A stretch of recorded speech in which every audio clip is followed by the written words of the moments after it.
Hello and welcome to the F1 Live post-race show from the streets of Baku after one of the most dramatic finales to a Grand Prix in recent history. The Azerbaijan Grand Prix finished in explosive style as leader Max Verstappen crashed out with a handful of laps remaining. His teammate Sergio Perez surged to victory. Sebastian Vettel finishing P2, Aston Martin's first podium of the year. And Pierre Gasly completed that podium, and already we have drivers queuing up to talk to us. I'm going to now bring in Carlos Sainz of Ferrari. Carlos, P8 for you, and I know you crashed and it was a real recovery drive from there. Talk us through it. Yeah, well, I didn't actually crash or put it in the wall, but very close to it. I locked up when the tire was cold and I did a mistake. I had to reverse. Basically, I lost pretty much my whole race there. It's been a tough day for me. Every time the tire was a bit cold, every time there was a restart and the front tire was a bit cold, I was tending to have a lot of lockups, a lot of lack of feeling with the front tire, and it has cost me a bit of a result today, but it's what it is. I will learn from it. It gives me something to focus on with the engineers, try and analyze back at home how I can improve those first laps, that feeling with the front tire, and get better at it. I spoke to you after qualifying as well, and you were so furious there as well. It just seems that the good luck isn't quite coming your way at the moment, but the pace is there. Yeah, the pace is there. I mean, today whenever I had a clean air, I did have a lot of pace, which is something to be positive about. But the weekend definitely hasn't clicked, but like yesterday in qualifying with what happened, but today it was more my fault and the feeling with the car in that condition. So it gives me something to focus on, and I'm sure I'll get better at it as the races go by and I put a bit more effort on it. Thank you, Carlos. Better luck next time. Thanks so much. Well, joining me to chat to the drivers and, of course, to analyse all that we've seen in this Azerbaijan Grand Prix is Alpine Reserve driver Dani Kvyat. Your immediate reaction to what has been the most insane Grand Prix?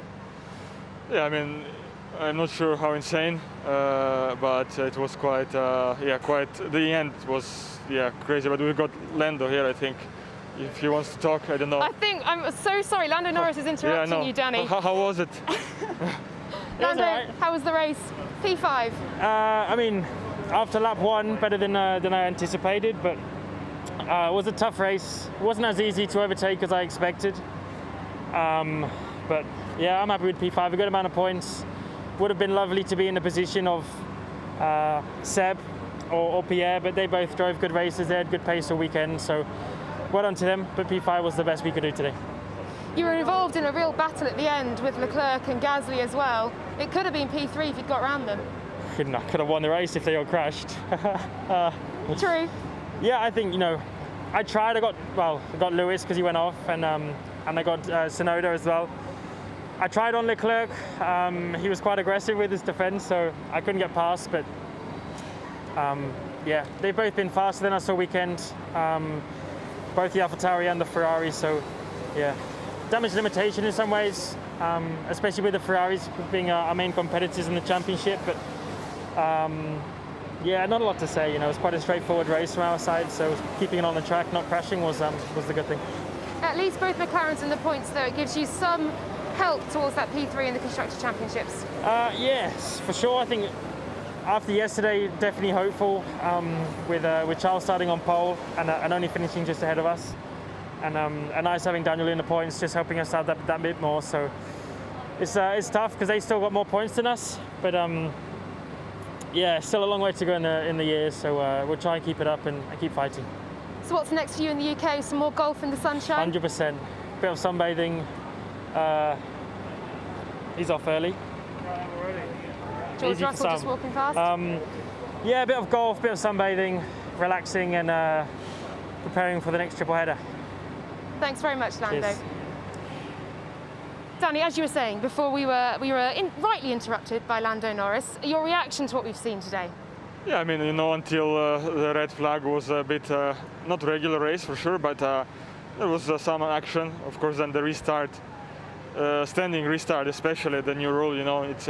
It can mix up the cards quite a lot, and as we have seen, of course, some people it has changed a lot the race for some people. Some people it was great, for some people it was very, very bad. So yeah, interesting rule. Absolutely. Ricardo, now joins me. Well, in the points, Daniel, and I'd imagine at one point on Saturday you might have thought that wasn't possible. Talk us through your race. Yeah, it was. I mean, good to obviously get a couple points. It's definitely better than nothing, and I think just the race, it was, yeah, parts of it were good, and it was nice just to, yeah, get the laps in and stay out of the barrier today. It was close. That restart, obviously, everyone's with 2 laps to go. Everyone obviously gets into it, but yeah, it was good to walk away from here with double points for the team, and actually looking forward to just going to not only a triple header, but kind of conventional circuits, bit more open space, so yeah, not as penalising. Normally I love street circuits for that, but at the moment I could probably do with a bit more space. Yeah, I can understand that for sure. What's it like when you've got a standing restart with 2 laps left? I mean, it was, I guess in my position, P9, it was good just to have, you know, create another opportunity. If I was leading the race by 20 seconds and then they threw that, I would be less satisfied. But obviously, you know, it does create a bit more of excitement, and especially at the end of the race. So I'm not against it. It's yeah, it was pretty wild there, but I enjoy that. Thank you very much, Daniel. Better luck for France, Austria as well. Cheers. Thanks. Thank you. Well, we've just seen both McLaren boys there. Better fortunes for Daniel at the end of the race, but he has been struggling. The confidence is still there, but what do you put those struggles down to? Is it simply getting used to the car? Yeah, I think, you know, when I've been teammates with him for some time, and yeah, it's interesting. I mean, he is extremely, you know, gifted driver. He has a lot of talent and the speed. Sometimes, you know, when things are not comfortable, yeah, it's normal for every driver to feel uncomfortable with certain things. You know, maybe this car just is not natural for his driving style, and some guys adapt a little bit quicker, some guys take a little bit longer time. Maybe he's one of those guys who take a little bit longer, and yeah, still he might you know, find it towards the middle of the year. Who knows? You know, it's very personal. Every driver has a different response to the car behavior, and maybe last year he was extremely happy with his car in Renault, and this year perhaps he changed to a completely different philosophy of the car. Each car feels very different, you know. Well, Daniel's certainly looking for better fortunes through the triple header. We now have the results of what has been the most bonkers Azerbaijan Grand Prix. Here they are. So your winner, Sergio Perez, he stopped just after the finish as well. Barely got to the line, but he did it for Red Bull Racing, taking a win today. Sebastian Vettel, arguably driver of the day, I'll have to say, what a result for him. P2 and his first podium since Turkey last year. Pierre Gasly, P3, another podium for him. He will be delighted. I can't wait to hear that race radio, I tell you. P4 for Charles Leclerc. Disappointment for Ferrari, of course, after he started on pole. P5 for Lando Norris. P6 for Fernando Alonso. A more complete weekend for him with Alpine.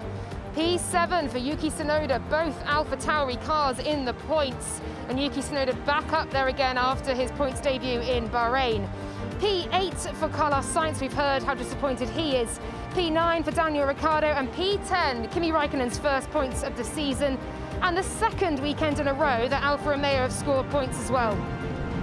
Just outside the points then, it was his teammate Antonio Giovinazzi, and goodness me, P12 for Valderie Bottas. We'll discuss the misery that he is currently experiencing in that Mercedes car very soon. We then had Schumacher P13, P14 Nikita Mazepin, the Haas boys, a bit further up the pecking order than they normally are. P15 after that mistake at the restart, Lewis Hamilton. P16 with that 10-second penalty is Nicholas Latifi. P17 for Russell as a DNF, and then of course you have Verstappen, Stroll and Ocon all retiring, and boy oh boy, do we know why they retired. We will be discussing tyres, we will be discussing Pirelli soon. We of course will be seeking comment from them as well. They'll have to investigate what happened here. We'll be joining Sam Collins very soon as well to talk through all the technicalities of what we think we saw here today. We must stress, of course, we don't know the reason why. It seemed both rear left tyres failed, but the drivers paid a very costly price for it. Max Verstappen did not put a foot wrong this race, and then a handful of laps from the finish line, it all goes horribly wrong for him, and at some pace as well. Yeah, of course, here on this kind of track between the walls, at that high speed, this shouldn't happen. Of course, it's very, I think, scary moments for everybody. Yeah, we don't know exactly what happened, so it's very hard to say. There will be a lot of talks, a lot of investigation, as usually. But I guess, to be fair to everybody, we'll have to wait, for the official reports from both the tire supplier and the teams. So it's early days, and I think the investigation, usually in this case, are quite serious. Absolutely, yeah. Red Bull very much stressing that they didn't see anything on the data to suggest that it was coming. Pirelli saying those hard tyres normally last 40 laps. Max was on 33. Lance Stroll, I think, was on 29.30. So the indication is there that, yes, questions do need to be answered and Pirelli will need to investigate. Yeah, it can be, sometimes in my past experience, it could be a tire issue, it could be a chassis issue. So we don't know. So I think, like I said, it's easy to point some fingers now, but I think, to be fair to everyone, it's best to wait for the official answer, and it might take a few days actually to analyze all the data. I think that those tires, the rear end of suspension, it usually all goes in the quarantine, then to be investigated, and the tire also will go back to Milan, I guess, in Pirelli to be investigated, and that's the usual process, Like, I had last year an incident in Silverstone, and it took a few days to really come up with a proper answer. And you've experienced something similar to this, and it turned out not to be the tyre at all. That was Silverstone last year, wasn't it? Talk us through it. Yes, it wasn't exactly the tire issue that related. So it was a combination of things. So it's we cannot. Sometimes it's more than one factor. It can be many things. It can be a debris. It can be something else. It can be a lot of external factors as well. So that's why I think it's fair to give everybody a bit of time. But it's normal, And it was hugely costly today for Max Verstappen. Just a word on how he must be feeling. I think mixed emotions, because initially it looked like he'd not just lost the lead of this race, but he'd also lost the championship lead with Hamilton running P2 on that restart. Then, of course, that costly error from Hamilton on the restart. Talk us through what happened there, because we could see smoke piling from his brakes. Yeah, I don't know, what it was exactly down to, if the smoke with the brakes was something to do with it. I think everybody's warming up their brakes as hard as they can, so that's the reason for the smoke sometimes, and the temperatures were going down at that stage of the day. It can be very tricky. It can be that you come to turn one, cold tires, maybe some little brake asymmetry. Then he was really hungry. I think he saw an opening from Perez there, so he said, okay, I got it, but then also a little bit of a dirty side of the corner. It can be so little, it's so little things enough to lock up the tire, and once you lock up the tire, that's it. You basically, you don't have any deceleration at all. You had to cut the corner. It was, yeah, a big, might be a very costly thing for him, for sure. Yeah, it might be costly. Well, in one instant, he had the championship lead back from Max, and then he lost it again. So Max Verstappen, yes, he lost today. He lost the chance as well to extend that lead, but he still has the lead, most importantly, by 4 points over Lewis. Yeah, of course, I think none of them will be extremely happy today, but I think everybody is kind of will feel very mixed emotions after today. Of course, Lewis will probably feel like he could have won the race. Then, in Red Bull they will be thinking, it's the same. So it's a tricky mix of emotions. Well, it was an incredibly high-speed crash. Luckily, Max Verstappen was okay. He was out the car. He's been checked over, and he has spoken to us as well. Here he is. Hiya, Max. You did everything right in that race. Just talk me through how you're feeling. Yeah, it's of course frustrating and very disappointing. So close to the finish to retire with a tire blowout. So yeah, it's a big shame. Sometimes you can hate the sport for a few hours, and then I'll be fine again. But it was honestly, up until that point, it was a great day. The car was on fire. I was just matching whatever I needed to do behind me. I was quite comfortably in the lead. And it would have, let's say, been an easy win, but of course there are no guarantees in the sport, and shame because we missed out on an opportunity to make the gap bigger, because we know, of course, when we get to normal tracks, Mercedes normally are very strong. So yeah, it's a bit of a shame to not open up the gap a bit more. But of course, then at the end we got a bit lucky, of course, with Lewis going straight in turn 1. So we're still leading the championship, but of course it's not the way I want it to be. I wanted to really open up that gap today and win this race, because that would have been great for the team. But at the end, you know, Checo still won the race, so I'm of course very happy for him. It normally should have been a 1-2, but nevertheless, I mean, to see him win the race was very nice to see. You know, he's a great teammate. I think he had a great day today as well. He was doing everything what he should be doing as well. So yeah, it was great to see. I guess even with the result, you can take hope also from the fact that you managed to get back into the lead from P3. You showed the pace. The team did everything right today. I know you're not that confident with some of the tracks coming up, but there were plenty of positives up there to take. Oh, for sure. Today was very positive. We immediately, I saw that we had good pace. So it was all about managing tyres and initially staying in the draft with Lewis. Of course, getting by Charles, but he was struggling on the tyres. And then, yeah, as soon as he pitted, I knew that I had to, of course, push it. And that in-lap was a good one. All right, well, hard luck, Max. Thank you. So it's good to hear that Max Verstappen can take the positives from this weekend, despite that high-speed crash and all that came from it in losing the lead today and losing the Azerbaijan Grand Prix. More importantly, keeping the driver championship lead, though. Let's talk about that start from Max Verstappen and the strategy that Red Bull actually employed in getting him to the front, passing Hamilton, passing Leclerc, and getting out there in front with Perez to back him up. Yeah, I mean, to me it was quite simple. I mean, Red Bull was way ahead in the pace today for sure. Then already yesterday, you know, with a bit of a messy qualifying, they couldn't take the pole. But in the race pace, especially, it was always clear that they had an advantage, you know.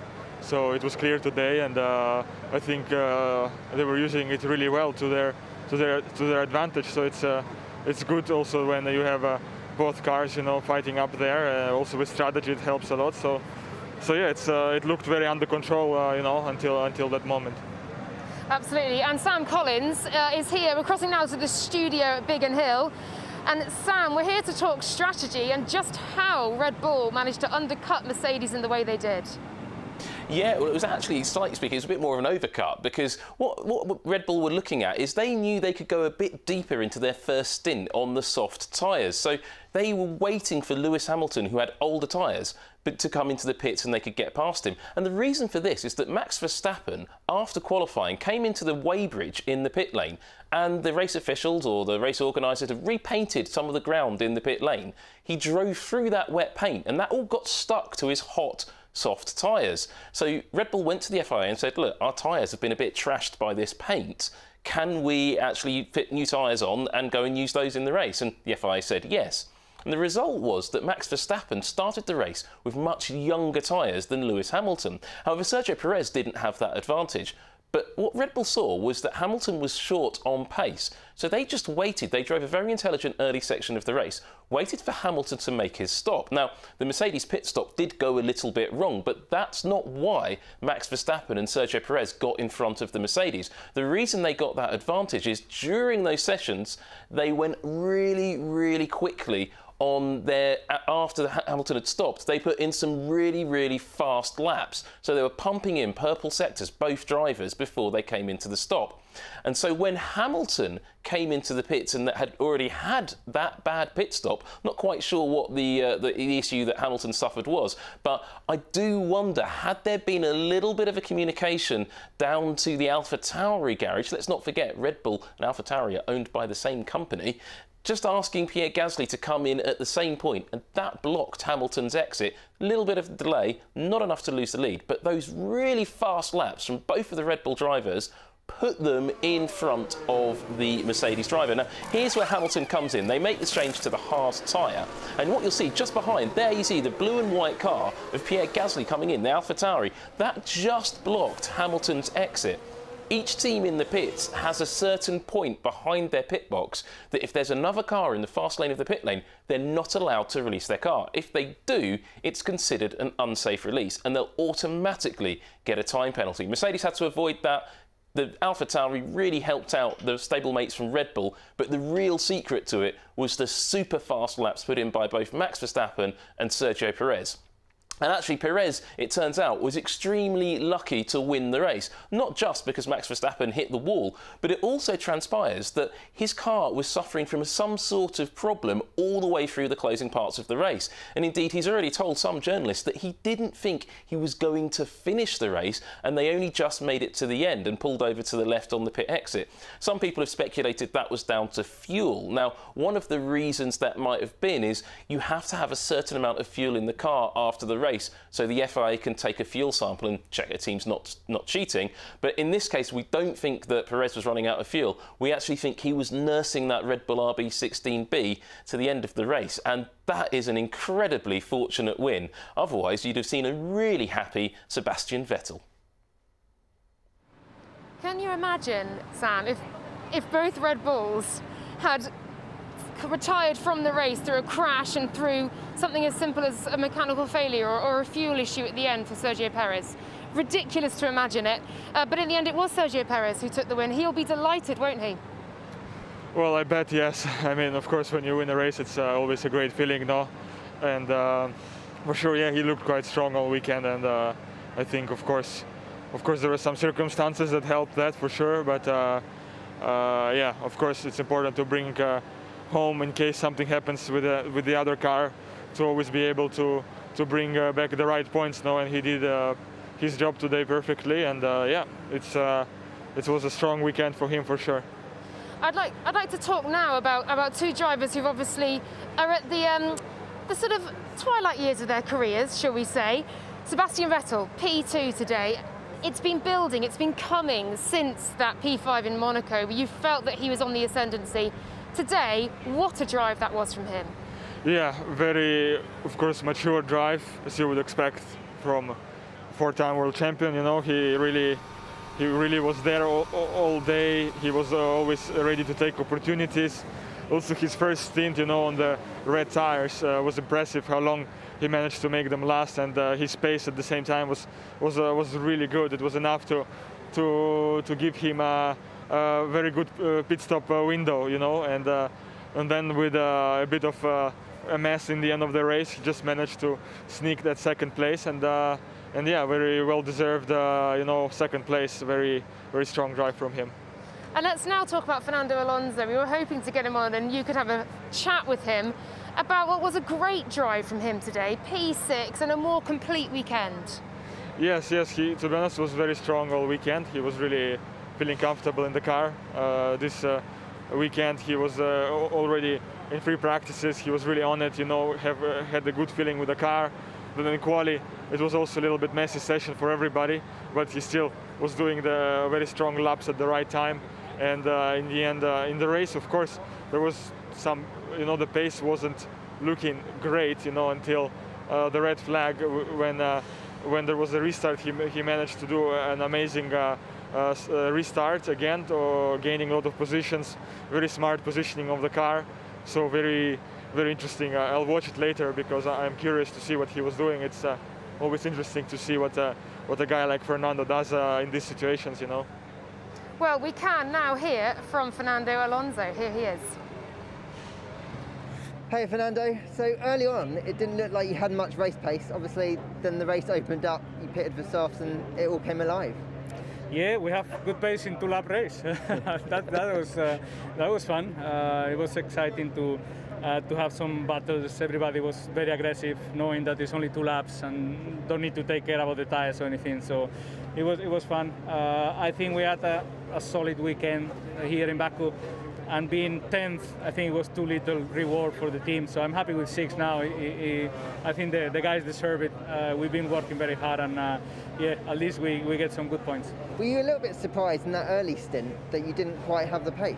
Yeah, a little bit. I think FP2 long run felt okay, but earlier in the race we were 3-4 tenths slower than the people around. We tried to be creative with the strategy, trying to undercut people around and then taking the first safety car and gambling to put the soft tire.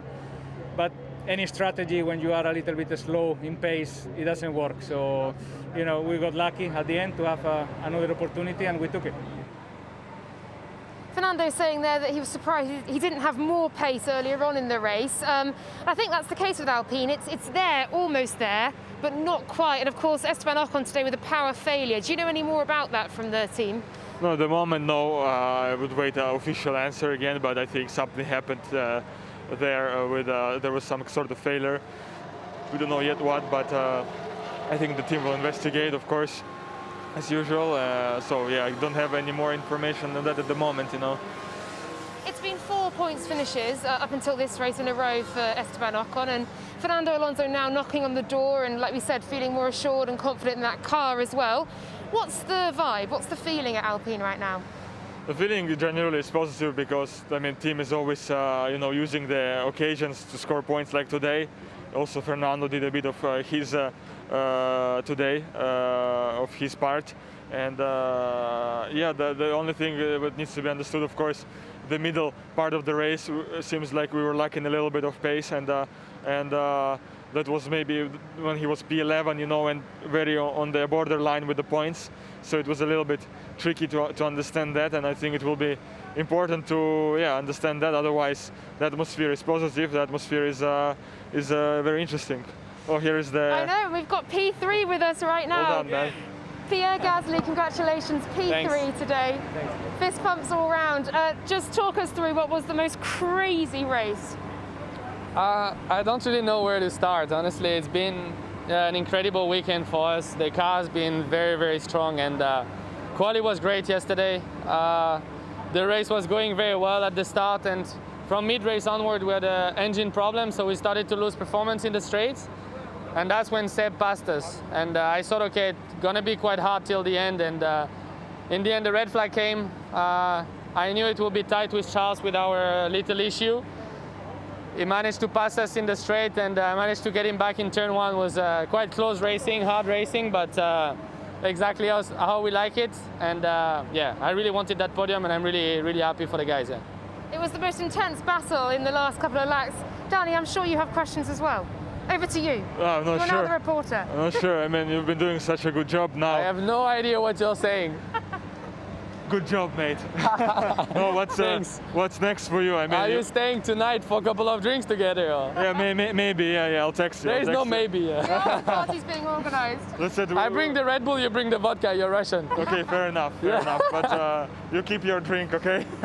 I had enough of it for now. But yeah, great job. I mean, AlphaTauri is so strong now. You think next tracks again maybe podium or something? So honestly, at the moment, we don't really know where it came from. So you know, as long as we need to understand when things don't go well, why we are not competitive enough. When it goes well, as with this weekend, you know, we were super competitive. We need to understand why. And at the moment, we don't have any answers. But yeah, for sure, next one is Paul Ricard, my home race. I really hope we can show a similar performance. Thank you very much, Pierre. We're going to leave it there. See you later. Enjoy your after party. Blimey, that sounds like some celebration, doesn't it? How pleased are you for him? Yeah, honestly, I'm quite pleased. You know, first of all, of course, he's a nice guy. Of course, we had some amount of rivalry when we were teammates. It's normal, but it was always healthy, very respectful, and yeah, he's an easygoing person, you know, and I think also a very quick guy, you know. So it was great, you know, for me to. Also in the last races we were extremely close, you know. I'm going to have to stop you. I've just heard we do have Melissa Nathoo, actually, out and about in the paddock, and she's with Sebastian Vettel. I am with Sebastian Vettel, who is in P2. Sebastian, Yeah. how are you feeling? Everyone wants to talk to you. We want to talk to you. How are you feeling? I feel good. I mean, were you even expecting to be on the podium this race? Of course not. I mean, you know, we started 11th and not in the top 3. But I think we were, you know, very strong today. The team did a great job. I think we prepared well before the race, knew what we had to do and execute, and had a very strong first stint. And then, you know, good pace throughout. So the restarts as well, there was a gap, we went for it. So, yeah, it was a good day. Was there a certain point where you were like, I'm going to be on the, like you could tell that it was coming your way? Well, I mean, obviously I was in 4th regular, and then Max unfortunately had the DNF. Yeah. So it's obviously very bitter for him, but we could benefit and be on the podium, but it wasn't over, and the red flag, you know, it's always has the potential to sort of break the concentration. Yeah. But I stayed in the car, I tried to stay in the zone, and thought that maybe we had a chance to go second or even win. So we had a great start. We benefit from Lewis's mistake. But unfortunately, the run down to turn 1 was very short. I think I had the best start of the top 3. Yep. But yeah, obviously, very, very happy to take. I mean, this reception must be amazing for you, right? Like, everyone is so happy for you. Yeah, it's first of all nice to see people after 1.5 years of absence. So, yeah, looking forward to the next races. I hope we can carry. Congratulations, Sebastian. Thank you so much. Laura, I'm going to throw back to you. What a race from that guy. Thank you very much, Melissa. That sounded like absolute chaos down there. They are cheering and celebrating Sebastian Vettel's win, and rightly so. Aston Martin's first podium, ever under the name of Aston Martin. Yeah, I think it's great for the team, especially after their difficult start this year. They looked really not competitive, and now picking up, step by step the pace. And here, of course, this track we have to consider is quite particular, so we might see again a bit more of a normal things back in Paul Ricard and in Austria. A bit more classic layouts, but yeah, at least there was an opportunity here and they made the most out of it, so it's amazing team effort from them. Tyres are very much the story of the day, aren't they? And questions will be asked of Pirelli, of course, and Pirelli will be doing all the necessary investigations. We're now going to cross over to Sam Collins once again to discuss what happened to Lance Stroll and indeed to Max Verstappen as well, who was leading the race before that crash. Sam? The questions are already coming into us here at the Media and Technology Centre on social media, and thanks for sending those in. The first thing I thought I'd take a look at actually was the track itself. Now, the Azerbaijan Grand Prix is held on a street circuit, but it's a very unusual street circuit. It's got basically 3 distinct sections. It's got a first sector which is a bit like the old Phoenix Grand Prix circuit from the 1990s. It's lots of right-angled corners but a few straights linking them together. Then you've got the more Monaco-style twisty city section past the castle and that really picturesque section. And then of course you've got the final sector which is flat out over 300 kph all the way down to turn 1. And that's the really interesting bit, because as the cars are travelling at over 300 kph along that really long straight, the aerodynamic forces are building up on the car, and that's essentially just pushing the car down into its tyres. Now, if you're going for soft tyres, as the soft compound tyres as Pirelli selected for this year's race, they work brilliantly in Sector 1 and Sector 2, those twisty street circuit style sections, whereas on Sector 3, which is much more like Monza, you'd want a harder tyre. So that's why you're seeing the tyres under absolute load on that really long straight. The teams all knew this going into the race weekend, and that's why a lot of them wanted to move to the hard tyre in the race, which they did. Lance Stroll, though, was the first driver to try this, and he went really deep into the race. You can see his front tyre there beginning to show the signs of wear, but his lap times when you saw this were really quite competitive. He was quicker than cars with much younger tyres on. But Stroll started on the hard tyre and went very deep into the race. It's very clear what he was trying to do. And this segment would have all been about the clever strategy of Aston Martin, going very deep into the race, getting track position as everybody else stopped, and waiting for the inevitable safety car. Unfortunately, Aston Martin did get that safety car, but their car was the one to cause it. Had it been anybody else, Stroll would have moved right up to the front of the field. But however, what happened here, he was going down the big long straight here, and then suddenly the left rear tyre had a problem. Now, what we don't know is the cause of the problem. We do know a little bit about the symptom of the problem.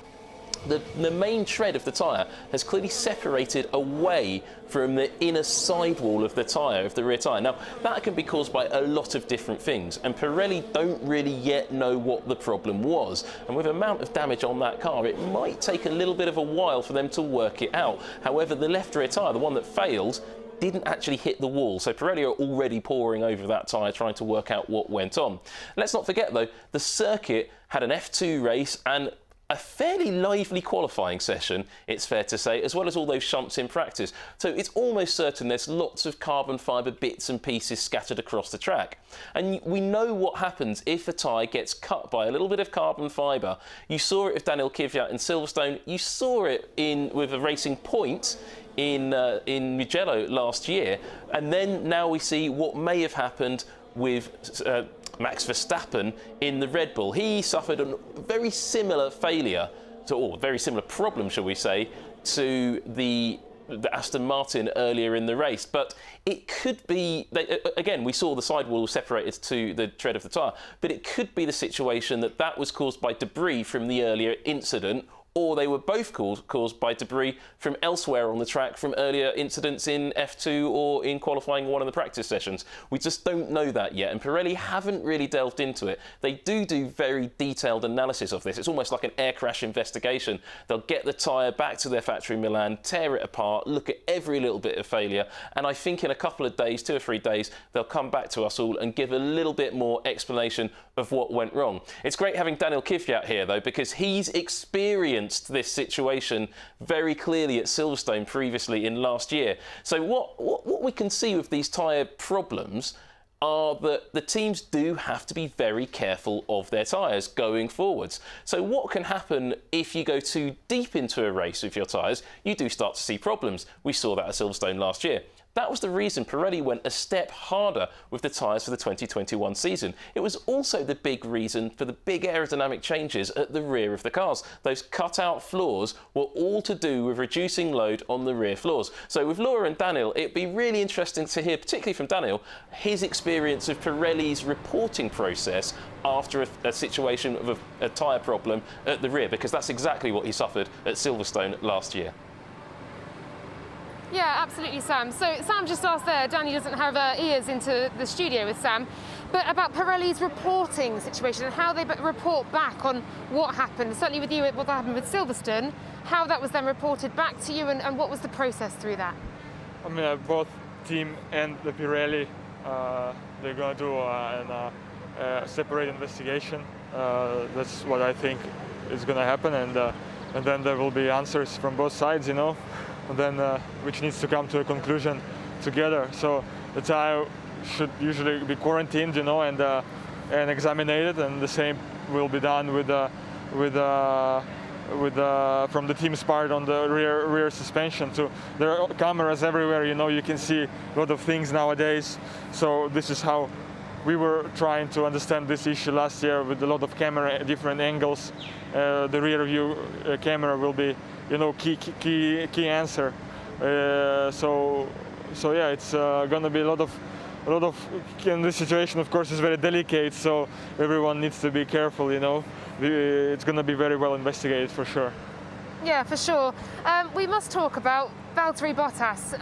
He's endured a very miserable Azerbaijan Grand Prix. He endured a miserable Monaco for different reasons. Awful bad luck. But here, he was off the pace. I spoke to him after qualifying and he said, I have no idea what's going wrong with this car. I don't understand. I'm losing time on every corner. How, as a driver, do you pick yourself back up? He's just finished P12 in the end, ultimately after the retirements and the DNFs. But how, as a driver, do you pick yourself back up? You saw him as he walked out, didn't you, as well?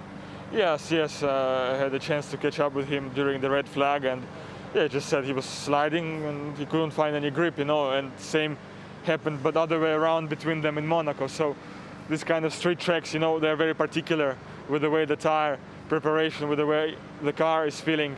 If you don't have confidence here as a driver, you're really gonna struggle more than on the other tracks, and the time loss will be even bigger because the walls are so close.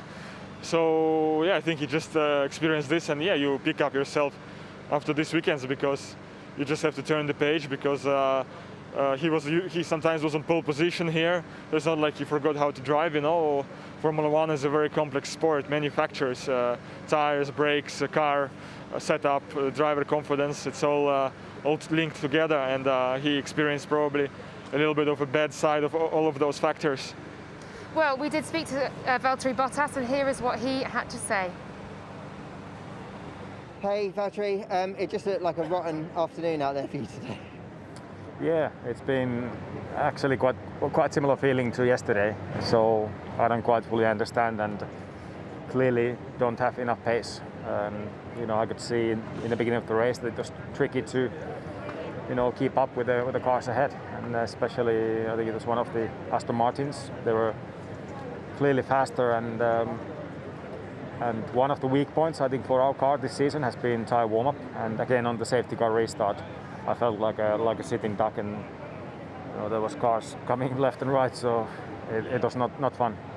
How worried are you about this weekend? Do you think it's track specific, or do you think that tyre warm-up issue is going to be with you for a little bit longer? It's quite a unique track, and for me is for sure. It's we need to understand why it wasn't great in terms of performance, but then also I think for me personally it's important to forget, because I know that you know, this is not my performance level. So you know,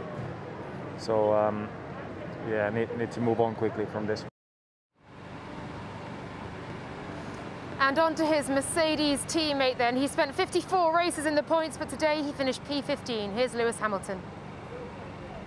Lewis, I don't really know what to say. I feel so bad for you. The brakes were smoking. You had a great start off that restart. It was all looking so good, and then what happened? Yeah, when Checo pulled over to the left and I moved to the left and I hit a switch, unknowingly hit a switch, and it basically just switched off the rear brakes, and only the fronts were working, so it just went straight. And you know, it's really painful, but I'm really sorry to the team for this day. You know, all I can do is just try and rebuild, but you know, I think I gave absolutely everything I could today.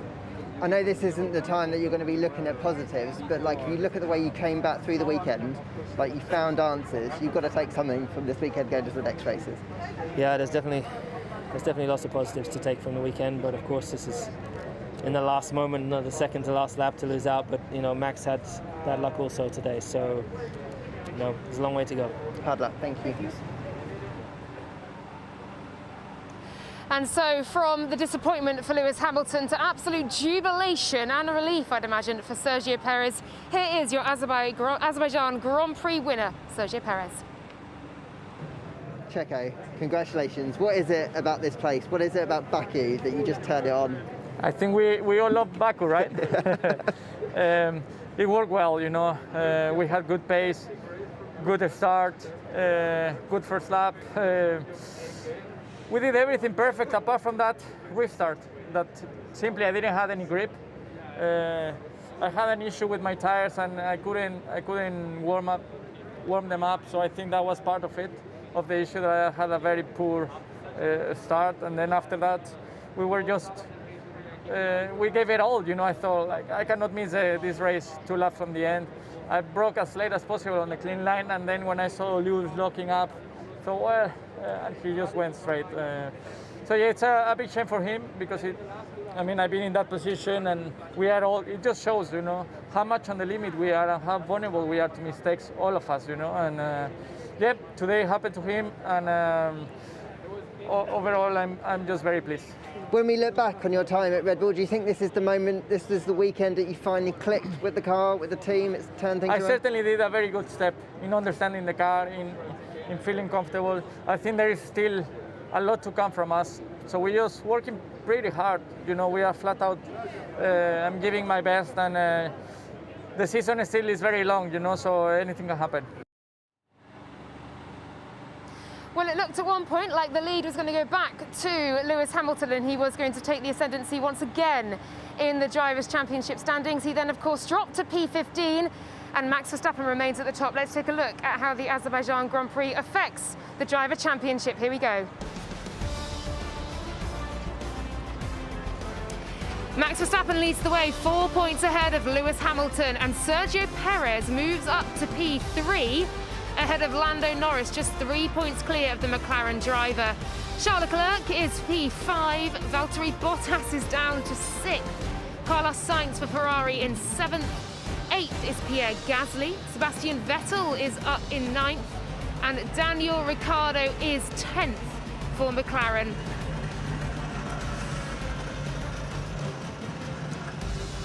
th then for Fernando Alonso, and certainly a better result for him today. He is just ahead by 1 point of his teammate Esteban Ocon, who of course retired today.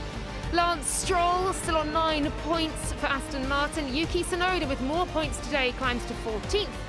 Kimi Raikkonen in 15th, scoring his first point. Antonio Giovinazzi is in 16th.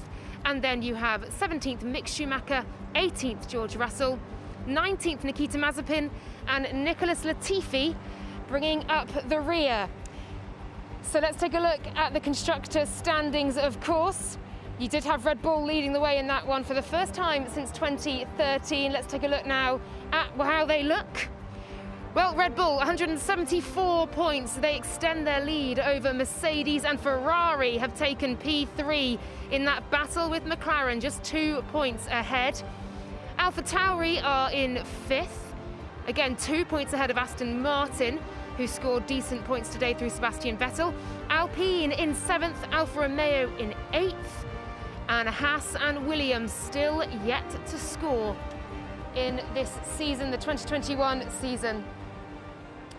Well, there we go. Danny, can you just try and sum up the day for me in a few words? It's been utterly bonkers. Well, in a few words, yeah, it's felt like a normal race until a few laps to go, and then with this restart, everyone was so tense, and and then even I would say very interesting Grand Prix, great show for everybody. I think the championship is very much open still, and it will be interesting to see what's going to happen in the next few tracks that are a little bit more classic layout, and who knows what's going to happen there. It's all a bit of an unknown this year. Of course, a triple header to come. Well, thank you so much. Today has, of course, though, been tinged with sadness as well, as the motorsport world grieved the loss of Mansour Ogier. McLaren shareholder, a significant figure in the team as well. Since 1984, he has passed away aged 68. Our thoughts are with his loved ones and the McLaren team, and of course the wider world of F1 as well.